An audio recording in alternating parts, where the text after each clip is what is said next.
मजा नहीं आ रहा है। हम करते हैं प्रबंध, आप चिंता। बेरोजगार युवा के प्रति, रोज होते महिला अपराध के प्रति इनकी जवाबदेही उत्तर प्रदेश के कानून व्यवस्था के लिए होनी चाहिए, उत्तर प्रदेश के किसान के लिए होनी चाहिए। वहां कुछ नजर नहीं आ रहा।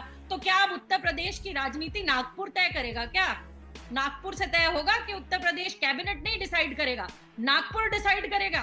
और अगर ये इस प्रकार की मीटिंग नहीं है तो सार्वजनिक करे, विपक्ष वालों को भी बुला ले कि इस संगठन को आपने क्यों बुलाया उत्तर प्रदेश में, ऐसी क्या अहम मीटिंग होने जा रही है, बुला ले। ये तो सामाजिक संगठन है ना, सामाजिक संगठन है आरएसएस। तो बताएं कि किस विषय पर चर्चा कर रहे हैं, कौन से बेरोजगार युवा पर चर्चा कर रहे हैं, कौन सी महिलाओं पर चर्चा कर रहे हैं, जो ध्वस्त होती कानून व्यवस्था पर चर्चा कर रहे हैं, क्या बात कर रहे हैं, बता दें हमें।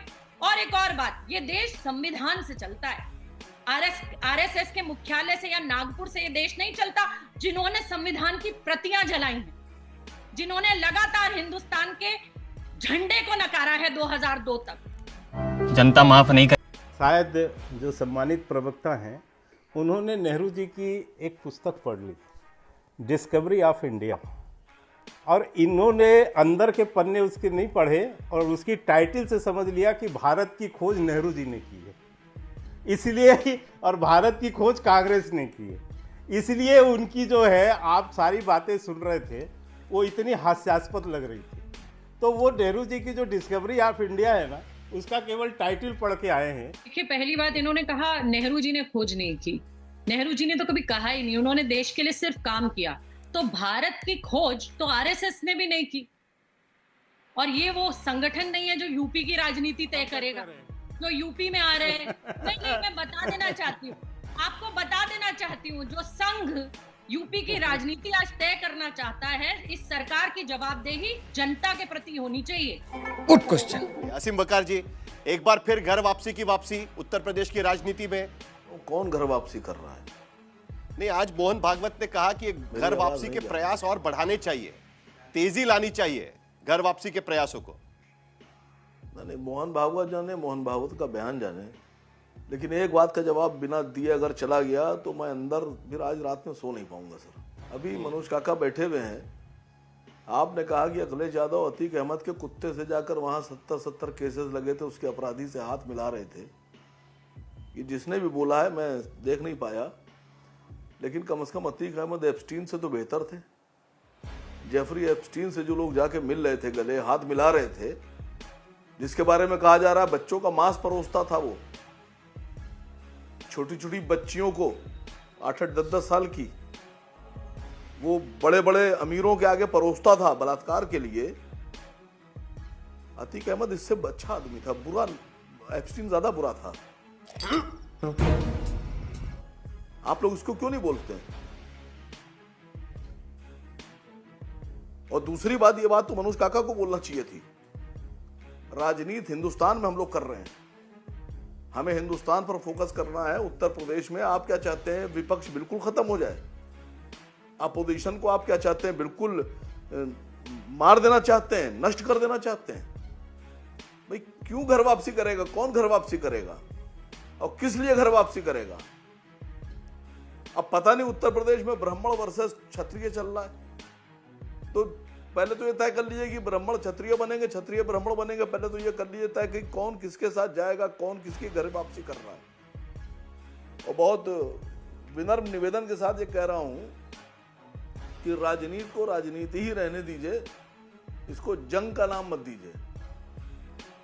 ठीक है, चलिए राजनीति पर ही सवाल पूछते हैं। हम लोग अगर 2024 के चुनाव में 80% से ज्यादा मुस्लिम वोट उत्तर प्रदेश के भीतर समाजवादी पार्टी और इंडिया गठबंधन के पास जा रहे हैं, तो आपकी राजनीति तो खत्म ही हो जाएगी वहां पर।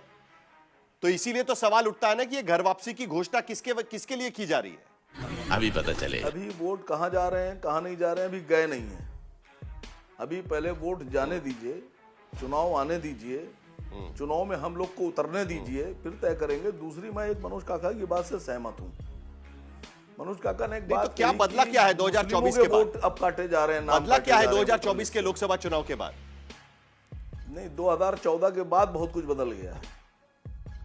मसला यह है कि छोटी सी बात बता रहा हूं आपसे, आप जो बैठे हुए हैं, मतलब आप लोग ये साबित कर रहे हैं कि जिसने सुई से लेकर और डैम बनाए, ट्रेन बनाई, रनवे बनाए, एयरपोर्ट बनाए, मिल बनाई, फैक्ट्रियां बनाई, वो सब देशद्रोही। और जिन्होंने एयरपोर्ट बेच दिए, जिन्होंने सारे कारखाने बेच दिए, वो लोग देशभक्त। मतलब कमाल देखिए कि जो देश बना के आ रहा है उसने देश के लिए कुछ नहीं किया, और जो देश का सारा आशाशा जो बेचे डाल रहा है वो सबसे बढ़िया हो गया, वो सबसे अच्छा हो गया।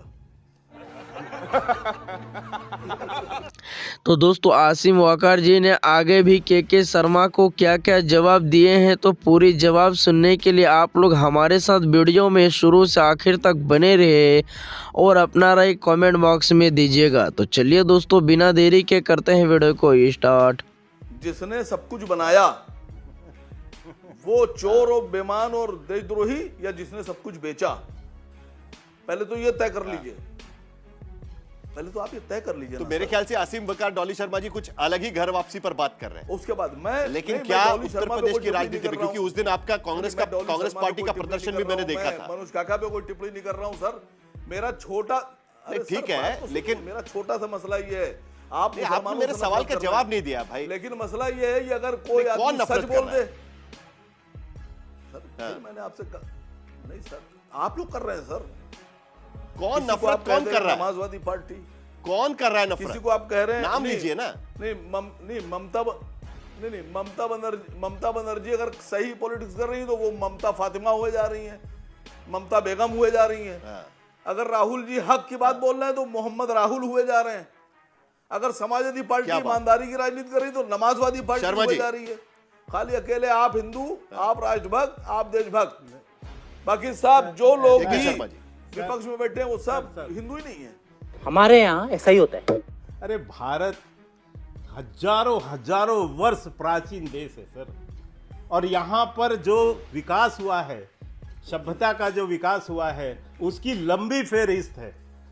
और ये कहना कि ये 47 के बाद भारत बना है, ये अपने आप की अज्ञानता को दर्शाता है।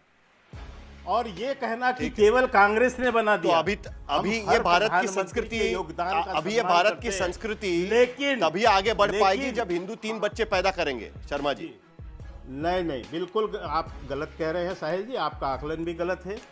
भारत की सभ्यता और संस्कृति बहुत ही गौरवमयी संस्कृति है, और ये निरंतर, ये सनातन संस्कृति है जो निरंतर आगे बढ़ रही है, और उसमें समय समय पर परिस्थितिवश परिवर्तन संभव है। यही लचीलापन सनातन को सनातन बनाता है। ओह, ऐसा है क्या? मनोज काका, क्या यही आपको कारण दिखता है कि जिसके वजह से आरएसएस प्रमुख का जो भाषण और उसके बाद आज मुलाकात भी शायद हो सकती है योगी आदित्यनाथ से, जिसके वजह से ये सारे मुद्दे अब निकलना शुरू हो चुका है? जो आरएसएस प्रमुख की जो बात है, तो आरएसएस के संदर्भ में आरएसएस का शताब्दी वर्ष चल रहा। आरएसएस इस देश के राष्ट्रवादी विचारों में और देश के संवैधानिक मूल्यों में कभी भरोसा नहीं किया। ये वही आरएसएस है जब 15 अगस्त 1947 से ठीक एक दिन पहले, जब 14 अगस्त 1947 को देश भर में लोग तिरंगे झंडा लेकर के चल रहे थे, तो अपने ऑर्गेनाइजर में आरएसएस ने लिखा कि ये 3 रंग हमारे देश के लिए सुनहरा नहीं है। और इसी आरएसएस ने इस भारत के तिरंगे झंडे को 52 साल तक अपने मुख्यालय पर नहीं फहराया। और इसी आरएसएस के आदर्श पुरुष श्यामा प्रसाद मुखर्जी बंगाल में मुस्लिम लीग के साथ सरकार चलाए 1936-37 में, ये दुनिया जानती है, और उप प्रधानमंत्री थे। तो ये आरएसएस हमेशा इस देश में विभाजनकारी रही, उनकी नीति रही। न उनको अंबेडकर पसंद है, न भारत का संविधान पसंद है, न तिरंगा पसंद है। तो ऐसे लोगों को समाजवादी पार्टी पूरी तरह से नकारती है। जो आपका सवाल है कि वो हिंदू राष्ट्र बनाना चाह रहे हैं, तो उनसे हम लोग ये जानना चाह रहे हैं कि उनके हिंदू राष्ट्र में हरिजन कहाँ रहेगा, यादव कहाँ रहेगा, राजभर कहाँ रहेगा, मुसलमान कहाँ रहेगा, वो कहाँ रहेगा? अब अभी तो उत्तर प्रदेश के पूर्व मुख्यमंत्री हमारे पार्टी के राष्ट्रीय अध्यक्ष जी का घर धुलवा दिए उन्होंने। अभी बहुत जगह आपने सुना होगा कि अभी दलितों पिछड़ों को मंदिर जाने का हक नहीं है। तो पहले अपने लोगों को, जो 90-95% जो जनवादी जो समाज है, जो बहुजनवादी लोग हैं, उनको हिंदू बना लो, फिर इसके बाद आप मुसलमानों को हिंदू बनाने का बेड़ा उठाइएगा। बात तो सही है। ये वो लोग हैं जो कभी अपने बंच ऑफ थॉट में हिटलर से और मुसोलिनी से प्रभावित होते हैं।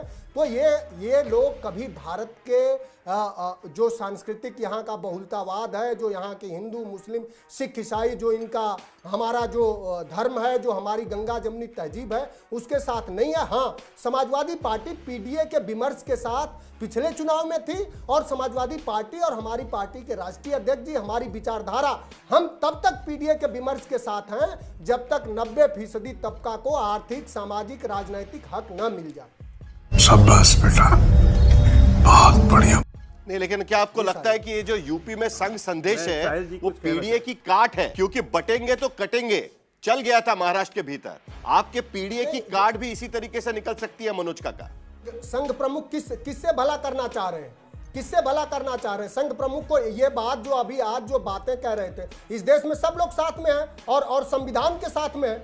हम सब जो पीडीए समाज है, जो 90-95% पीडीए समाज है, वो आदरणीय अखिलेश यादव जी के संवैधानिक मूल्यों के साथ है।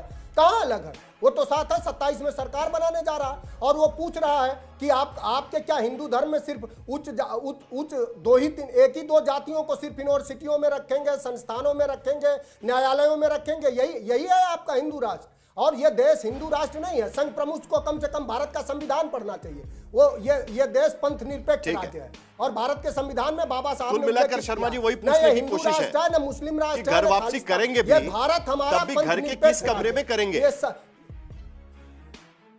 जाति के जहर से इतने बुझे हुए लोग हैं, इतना जहरीले हो चुके हैं, यानी जाति के बीच में कैसे लड़ाना है।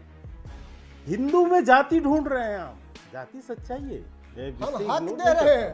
आपने जाति देख के मीठा काट लिया था।